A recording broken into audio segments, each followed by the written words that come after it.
Good afternoon again, back with Elizabeth Momola, and Elizabeth's going to talk about a career thing, which is super cool. She's going to talk to us about moving from an admin role into becoming a security professional, I beg your pardon. So without further ado, welcome Elizabeth, and over to you. Hello everyone, my name is Elizabeth, and today I would like to talk to you about my transition from administrator to security analyst, the graduate apprentice program, and why it's also an awesome thing for employers. So let's start with who am I? First and most important of all, I am a graduate apprentice security analyst at Quorum Cyber. I'm also a student at Edinburgh Napier University, currently doing my second year of cybersecurity and working towards my bachelor degree. I am a mom of two amazing kids that keep me busy 24/7. And I am a proud owner of two fluffy cats and one crazy pup. And a year and a half ago, I was working as an administrator in the public sector. Now you might wonder, why would I want to give up a job and start the learning process from the beginning? Well, in my case, I was looking for a stable career. The public sectors are under constant reviews, looking to save as much money as possible. My department in our local council was also undergoing these reviews, which in practical terms meant that I was on a fixed term contract, and every 3 months I would wait to hear whether my contract got extended or terminated. And when you have a family to support, that's not really an ideal situation. So you might ask, why cybersecurity? In my previous job, one of my many responsibilities was making sure offices in my team were GDPR compliant, doing financial investigations and audits, and I really enjoyed that problem-solving bit of my job, looking for those tiny cash discrepancies that made whole budget reconciliations just go wrong. And cybersecurity seemed like a field in a way related to that, so I could transfer some of those soft skills that I gained in my previous positions. Now, my journey, I guess, started around February 2018. At that time, I got promoted to a senior position, still fixed term, and around the same time, I joined Google Udacity Front-End Web Developer Challenge. Back then, I didn't even know that the Graduate Apprentice program existed, and I couldn't afford to just give up my employment and study full-time. So doing online courses and challenges like this one in my free time seemed like the only way to dip my feet into IT and make a slow transition. After completing the challenge, I was offered a place on the Google Nano degree program. And I think back then it cost around £900 to do it, and I was offered it for free. So I was thrilled, and I thought that this would be my turning point. However, due to a series of unfortunate events, my job turned from full-time to full-time times 2. My manager went off sick long-term, and there was just no replacement, so part of the responsibilities was shifted onto me. Plus, I became the first point of contact for our 7 offices across town. So I had to give up the nano degree program to cope with the workload. And at that point, I just knew that if I want to make the transition, I just need to jump into deep water. I had to find an entry-level position that would accept me as I was, without much knowledge and with zero experience in the field.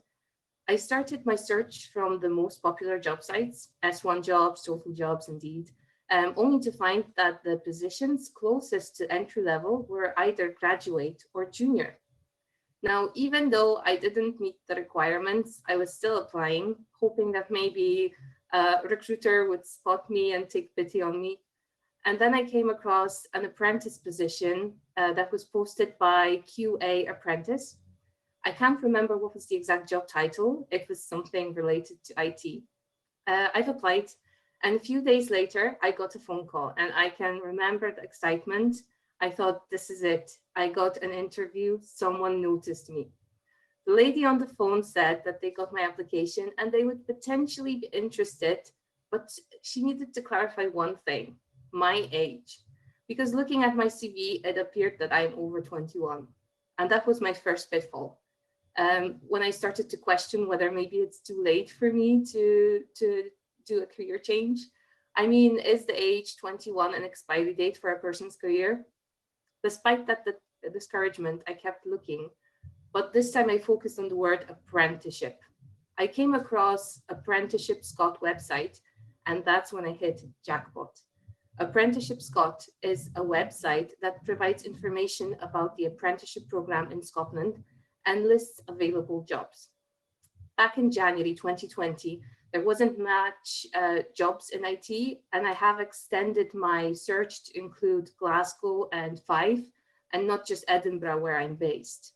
And I think back then there was maybe 9 positions in IT. Most of them were software development related, but one caught my attention. It was a cybersecurity/infrastructure graduate apprentice. So after confirming that my Polish education was just as good as the Scottish A-level exams, I got an interview. As part of the interview, I had to do a logical test and answer questions like, will I be able to assemble a PC? In May 2019, I got the job. The job turned out to be more infrastructure based, but it was a great starting point to learn about networking and how IT departments look from the inside. In September 2019, I started my uni. There was only 8 of us doing cybersecurity as apprentices, and I was the only woman. Over half of the people in my group already had some sort of experience in IT, and they were just looking to boost up their experience and gain some theoretical knowledge about cybersecurity. That was a bit intimidating, and I think that at that point I understood that in order to be successful, I needed to learn a lot and I needed to learn fast. I felt that my work just wasn't able to provide me with that. My team was very small and extremely busy, and there just wasn't enough time to provide me with a structured training program. And I felt that it would be unfair to ask for more when people were stretched above and beyond with their responsibilities. In January 2020, I attended a cybersecurity event organized by Napier University. The event was organized mainly for future graduates, and it offered an opportunity to learn more about the market and meet potential employers. That's when I first met Quorum Cyber, and to be specific, that's when I first met our managing director, Federico, who at the time was talking about personal well-being in cybersecurity. During the break, I took the opportunity to approach every company and see if they had any apprenticeship openings. Quorum Cyber was the first company that I've approached. I went over to Federico. I've explained my story as briefly as possible, and that was much briefer than what I'm doing right now. And I've asked if they had any graduate apprentice openings. I was asked to get in touch with Bill, who is our head of talent. I sent over my CV with a few words about me and my situation. And in February 2020, I was invited over for an interview. So at the interview, it turned out that Quorum Cyber did not have any graduate apprentice job openings. They never ever employed a graduate apprentice, but I think my story caught their attention and they wanted to learn more about the program and how it works. In April 2020, I officially became part of Quorum Cyber, but I think the story of remote onboarding, training of new employees during the pandemic is a topic for another session. So what is graduate apprenticeship? Basically, you work, get paid, and study at the same time. It starts with you finding an employer or working for an employer who is willing to support your learning. The employer then fills in an application and sends it over to the university that has an appropriate graduate apprentice program. The application isn't complicated. It's just to confirm your education, company details, and personal details. The university then applies to the government to get the funds to pay for your university fees. In Scotland, this is done through Skills Development Scotland. Then at the end of every academical year, the university fills in a progress report together with you and your employer and returns it to the government to keep the funds coming. A very important thing to remember is that the funds for your tuition fees are linked to you as a person, not to your employer or to the university. So if at any point during your journey, you need to change universities or employers, it is possible, assuming that the university you're moving to has a graduate apprentice program and is willing to transfer you over, or if you're changing the employers, assuming that your new employer will support you in your learning process and will provide you with a release from work to complete your university studies. So how does the program work? I've mentioned that the employer needs to release you from work to complete the university studies. Now, the apprentice program is designed so that all of your university modules are compressed into one day. So effectively, the employer needs to release you only 1 day per week for you to go to university. However, don't be fooled thinking that it's only 1 day that you need to complete your degree. On top of that, you will need few hours every week to read through material or prepare for assessment, review for exams or code. The modules that consist of your program will be different depending on what university you're studying at. So cybersecurity at Napier will have a bit different modules compared to Glasgow University. Now, you might think, how is it possible that you're studying only 1 day per week and you get the same diploma as full-time students? Well, the graduate apprentice program is built around the learning experience. And in order to make this work-based learning experience valid, universities created modules like professional practice, where you document and write reports on what skills and what experience you've learned in your workspace. You don't have to be a rookie to do it. As I've mentioned, in my group, there are people who already had experience in IT and they were just looking to boost up their skills. There's also an option to start your bachelor degree from second year, or you can do your master's degree in an apprentice mode with a 1 day release to do your university work.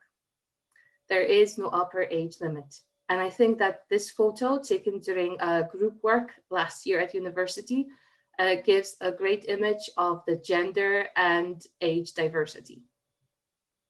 Now, as much as I love the graduate apprentice program, and as much as I want to sell it to you all, I need to come clean about something. Now, you probably heard of a term, work-life balance. And in my head, it looks something like this installation of a tight wire walker in my hometown. Now, in my world, ever since I became a graduate apprentice, there is no such thing as balance. And I think this applies to most of people in IT in the current times. With so many things going on, it's more about tuning in or tuning out different aspects of my life, sacrificing free time to learn, and I mean, there is a lot to learn. So what's in it for you? I've talked about the cons, the workload, the sacrifices that come with the commitment. So now let's talk about the pros. First of all, you earn money. You don't have to give up your employment to do a full-time university course. How much you earn will depend on your level of experience and will be set up by your employer. It's a great networking opportunity.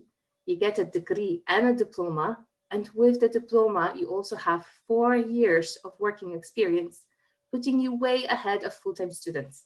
And you learn a lot. And even if you already have experience in IT, there will be still new things that this program will teach you. Now, a bit about the link in the top right corner. Whether you're thinking of changing your career path or you're already in the process, just as I am, you will have your ups and downs. And believe me when I tell you, from my own experience, everyone gets their downs and their doubts. And what you need then is a good pep talk. For me, it's this video from a TED conference where Mel Robbins talks about how to make changes in your life happen, with her mantra being, getting what you want is simple. It's not easy, but it's simple. Now, in my case, it was as simple as quitting my job and joining the apprentice program. It wasn't easy, but it was as simple as that. Now, this part of my presentation is directed to employers. I could bore you to death with statistics, and if your brain is just like mine, you'll switch off and wake up at the end of the presentation. And some of you will agree with the statement that there is a skills gap in cybersecurity, and some of you will strongly disagree and say how easy it was to fill in cybersecurity posts in your company. But I think we'll all agree with an opinion that the cybersecurity industry is still in its early stages and will keep growing and expanding. With every new piece of software, newly developed technologies, and new laws like GDPR, there comes an immediate need for cybersecurity solutions to prevent cybercrime or misuse of technologies or data. So creating entry-level positions like graduate apprenticeship will allow the industry not to be only dependent on university graduates fueling the market. Must I also mention that employing an apprentice will save you money and you will help the economy? By allowing people looking for a university degree to work as an apprentice while studying, you put them in the tax system 4 years earlier than if they would study full-time. Companies will be able to shape the industry by allowing people such as myself to requalify. The word sustainability is very popular and trendy, and I think it should also be applied when we talk about job markets and creating opportunities. During my time of work in the public sector, I've heard people complaining on numerous occasions about how software and technologies leave people without jobs, simply because automation makes the processes easier to manage. By creating apprenticeship positions, we are being sustainable. We are allowing these people who might become jobless or are jobless because of technology or economical changes to requalify and utilize their very valuable skill set that many freshly graduate students will lack. Maybe in the future, it won't matter what university you've finished, Harvard or Oxford or Napier or MIT, but what company trained you to become who you are.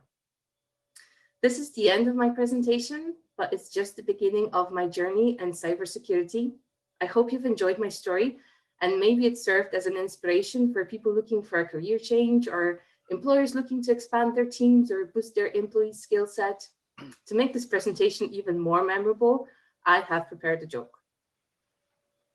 Where did the hacker go? He ran somewhere.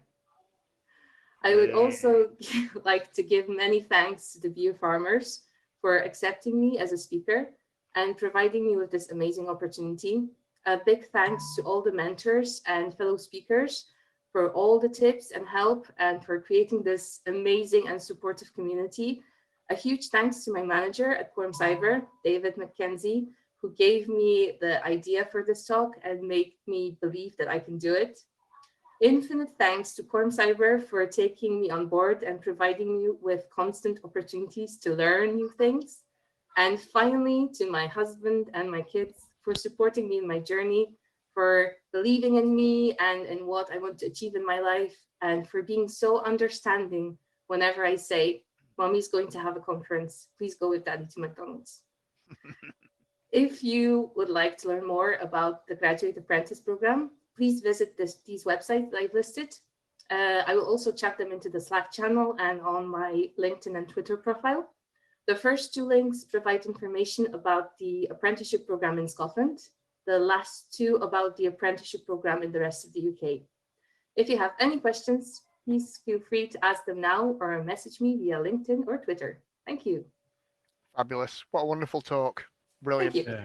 And, you know, it's great seeing a journey, a career path, you know, from where you were and some of the struggles and difficulties that you had into what appears to be very clearly a much better place. You're obviously very happy in your career, your life in general. You're working for a great organization. So, yeah, kudos to you for being able to make that leap. But keeping everything in perspective as well at the same time. So, yeah, very well done there. Did we get any questions?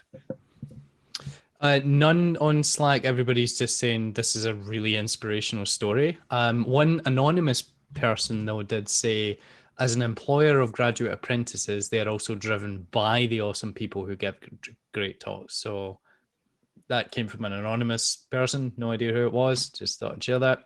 But no, I have a quick comment on, well, people are probably going, oh, well, let's get the questions in now. You mentioned that others already had a grounding or a qualification or some sort of background in cybersecurity and wanted to just kind of get that piece of paper or that background or that additional bit. But you obviously came at it from a different angle. Do you think that was advantageous to you? Whereas people were kind of stuck in this mindset and you were kind of open and just like a sponge taking everything in? It's difficult to say. I mean, some of the people, for example, had a networking background. And I think in cybersecurity, it's important to understand the traffic flow of information. And it can make it easier to detect stuff when you know how networks behave and what's expected and what's not expected. For me, everything is new. So sometimes there are subjects which the guys with the IT background will roll their eyes and think, oh my God, we have to do this. Or this is pointless to learn programming or scripting. And for me, everything is new, and I want to just inhale everything that I can and learn everything that I can. So I think the advantage of not coming from an IT background is that everything's exciting for you. I think that's really nice though. I mean, for example, the boring stuff that we have to do day in, day out, it can get quite monotonous, but working alongside someone that's like, oh my God, this is so cool, even if it's boring to me, like that would really, it could spur you on. So that's awesome. I think Sean had a question. Yeah, I had one. So Scott kind of touched on this in our opening remarks, that the industry is often seen as very toxic. You got gatekeepers and that, and there certainly are instances of that. I'm just wondering, from your perspective, since you've come into the industry as a new person and you don't have that sort of background associated with yourself, what's it been like for you? Have you had any issues? I think my biggest issue was just putting my foot in the door and getting this first opportunity to start the work in IT. It's difficult when you don't have any sort of IT related background or like a feasible level of certificates or knowledge to convince the employers that your soft skills are valuable and that you're willing to learn stuff. And I think that my background, I mean, I've worked in customer service, I worked as an admin, I worked as an optical assistant at one point in my life.